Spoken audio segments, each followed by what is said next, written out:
Okay, what is up, guys? Today we are going to talk about cultural appropriation. Now, this is a word that's used a lot by SJWs and social justice warriors. There's terms flown around, and as a minority, I can say what's wrong with cultural appropriation. If somebody wants to wear dreadlocks or a bindi, or they cause everybody likes some form of exotic culture. Um, Everybody has like a sort of culture they like, as well as their own. It'd be a bit boring if you could only embrace your own culture and that's it. As a minority myself, if somebody was into my culture, I would actually be quite proud of it. I'd be saying, well done about learning about my culture.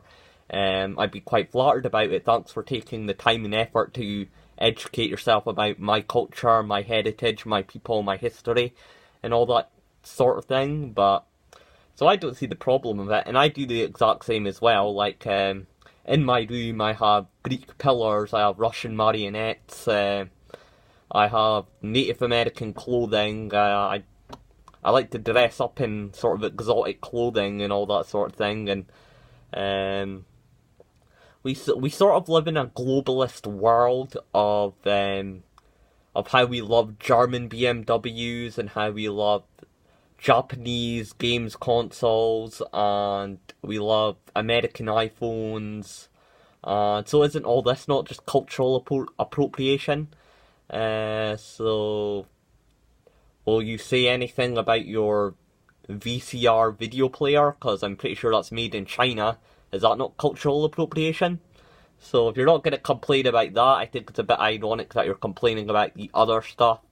Now, I know they don't mean goods, I know they mean like countercultures and stuff, but like, fair enough, I can understand, like, the whole Ahmed, the dead terrorist, if you're sort of stuff like that has sort of racist undertones to it, and like Apu from The Simpsons.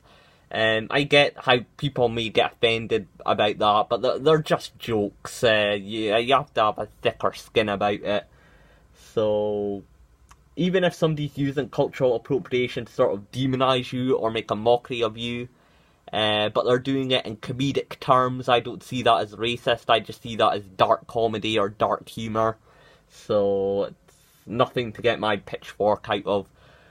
So, and how boring, like I said, how boring of a society, like, fair enough, I'm in the UK right now.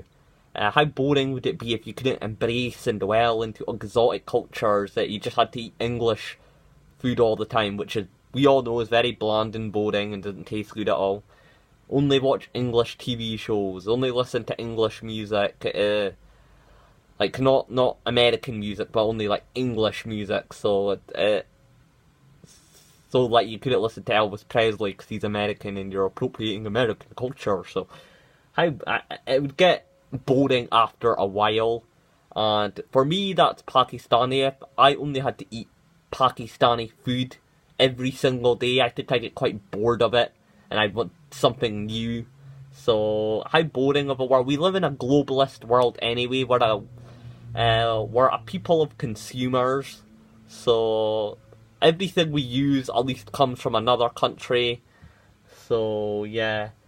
And the reason we like exoticism is because it's escapism, and that's why we like it, that's why people like it. So, it's out of the norm, it's exotic, that's why the word exotic exists. So I just think it's stupid. However, I do understand why people feel threatened by cultural appropriation. For example, for decades and back during the apartheid in America, the segregation, a lot of black people were kicked out of these institutions, like, sorry about that. They were kicked out of dancing along with white people, playing music along with white people, going into the same bathrooms as white people, not even allowed to take the same bus as white people. So because these guys have been kicked out of so much institutions, they had to go and build counterculture of their own. So it then is a bit of a slap in the face when then whitey starts jumping in the popular bandwagon. Well, these people were kicked out of these institutions that you kicked them out of, and then when they build up something that becomes popular after racially rejecting them for millennia, and then once they make something that's popular, you start bandwagoning it and stealing their ideas and everything. For example, like Eminem and Macklemore and stuff like that. And also with cultural appropriation, we as minorities feel threatened by it because then the whites hijack it and they make it about themselves. For example, it was the Arabs that invented numerals. Well, the Indians, but the Arabs brought 1, 2, 3, 4, 5 into the Western world. But mathematics and arithmetic is somehow seen as a Western thing, and we are just the idiots even though we gave it to them. So that's why I understand why we feel threatened by cultural appropriation, because then people, the whiteys, then forget about the origin of the culture they're trying to celebrate or endorse. And another thing as well, it's like rewriting history, and like with the ancient Egyptians, they were black. The biblical Hebrews were black, but because ancient Egyptian culture is so cool to white people, like every time you see a Hollywood movie about ancient Egypt, it's all casted by white people. Not even tanned white people with black hair, it's like straight up gingers and blonde people playing the casts of pharaohs, and I think they're just sort of distorting history there. Not that I'm against it, like I wouldn't be against a black guy playing a Greek character, playing Julius Caesar in a Hollywood movie, but the fact that they then try and embrace the culture, make it their own, and then kick out the people they stole the culture from, that's why we sort of get a bit offended of cultural appropriation. So yeah, you can embrace exoticism and exotic culture all you want, but you have to know the meaning and the origins and respect where it came from, and not just go in it because it's cool and trendy and bandwagon it and make it all about you and then try and turn it into white history and Western history and that sort of stuff. So yeah, that's just my whole view on cultural appropriation. Just one last point. Most of the people that say the word cultural appropriation, it's not even us. It's like SJW rich white people getting offended on behalf of us. And when they do that, they make people hate us even more. So it's not even us pushing this cultural appropriation bullshit, it's them.